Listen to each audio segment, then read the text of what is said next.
Hello and welcome back to our study of Peninei Halacha, the teachings of Rabbi Eliezer Melamed, Shlita. Here we are, Erev Yontif. I found an opportunity to squeeze one last lesson in, and what I want to do is I'm actually going to do a double because we're at the end of this section, so therefore, after Yontif, we could begin a new section, the laws of Mincha. So let's get it in, and before we do so, wish everybody a Chag Kosher V'Sameach. The motif of this Yom Tov is Simcha, and even in troubling times, we have to find a way to achieve the level of Simcha that the Torah requires of us. We continue davening for Chalei Tzvah Yisrael, for Shlem L'Chol Petzui Yisrael, safe return of our hostages, and dedicating our learning Aleinu Nishmat, Seren Daniel Shimon, our Avdron Vashel Shem Kendamo. So here we go. Dinei Kaddish.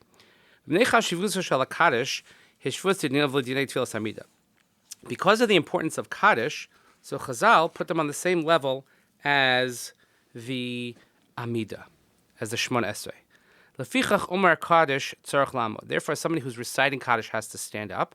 V'noagan lamod b'raglaim tzmudos. And the custom is that you have to stand with your feet together. Kashem she'asar lavar b'toch dalan amo sof shel hamispalel. Kach asar lavar b'toch dalan amo shel Umar HaKaddish. V'yisr zehu ad sof chati Kaddish. And just like you wouldn't walk in front of somebody who's reciting Shmona Esrei in the middle of his Shmona Esrei, same applies that someone who's reciting Kaddish, certainly for the first part, which is the Chati Kaddish part, until Damiram Be'amav V'imru Amen, you wouldn't walk in front of somebody either. Yesh Omrim Shekivan Shehakaddish Nechshav L'Davar Shebekedusha. Some say that since Kaddish is considered a Davar Shebekedusha, V'gam HaTzibur Tzarich Lama Be'ez Amiras Eker HaKaddish, and the Tzibur, just like it was Baruch Hu or Kedusha, Davar Shebekedusha, so the Tzibur, the congregation, should stand as well during the recitation of Kaddish, or at the very least till they hear and answer Yehesh Me'Rabba. Again, like I said, much like answering Baruch Hu, you have to stand as well. Some say that no, you don't have to stand up for these types of recitations. But rather, one who is standing should remain standing. And someone who is sitting at the beginning of Kaddish can remain sitting. You don't have to stand up. But if you were standing, you should remain standing. It would be disrespectful to sit down in the middle of the Kaddish. And this is the custom of the Arizal. You'll find this also by many Sephardic customs that they will sit for Kaddish as well. Before the Chazan gets to the final part of Kaddish, he follows the similar, again, making this comparison to the Shmona Esrei, to the Amida. In the end of Kaddish also, we do a similar notion that Yichrav Yisel Achrav Shalosh P'siyos, he bows down, he leans a little bit, takes 3 steps back, Vaz Yichrav L'tzad small, and he turns to his left, and he says, Osa Shalom Bim Ramav. Again, just like Shmona Esrei, Osa Shalom Bim Ramav is to your left, then Yichrav L'tzad Yamin, and then you bow to your right, and you say, Hu Ya'aseh Shalom Aleinu, and then Yichrav L'fanav, then you bow center, and you say, Al Kol Yisrael V'imru Amen. A lot of people get that confused between right, left, but we always go left first. That's because it's the right of HaKadosh Baruch Hu, if you're facing HaKadosh Baruch Hu.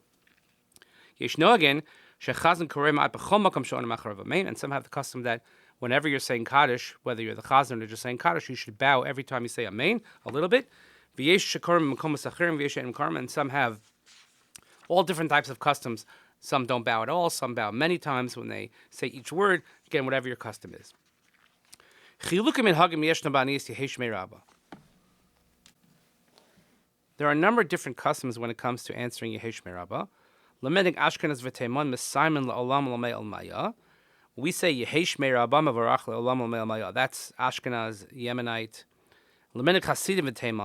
According to other Yemenite minhag, he gives different types. One is Baladi, one is Shami. I couldn't tell you what that means, but I guess different parts of Yemen.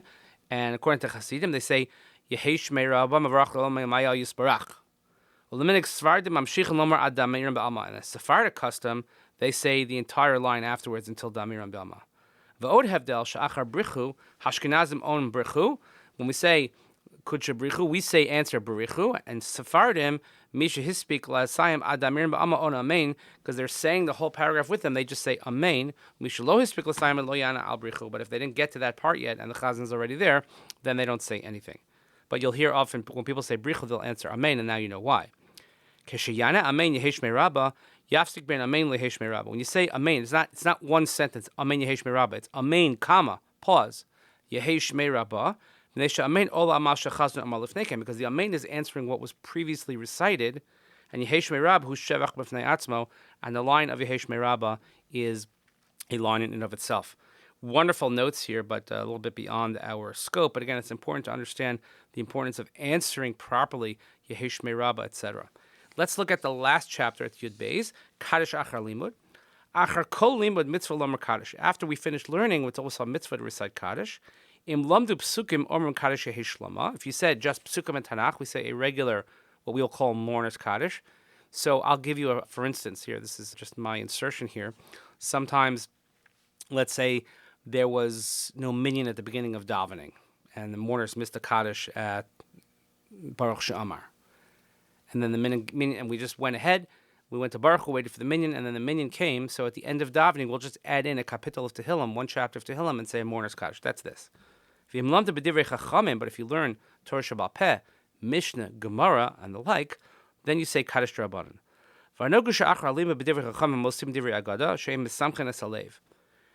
We also have a custom that after learning, we also add parts of Agadata, which make people happy. So the Kaddish should be said in a level of Simcha. And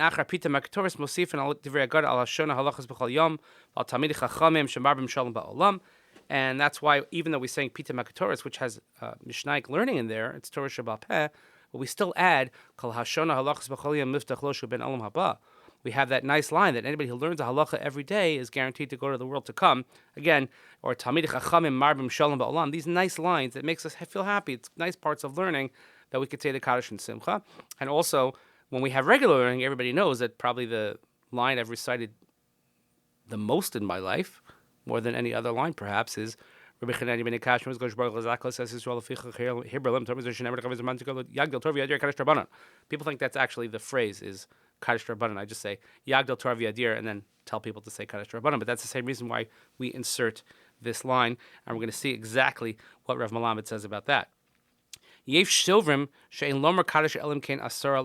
Some say that you don't say Kaddish unless people have learned together Psukim or Divrei Chazal, whether it's Psukim or whether it's Torah Sheba'al Peh. It has to be 10 people that learn together.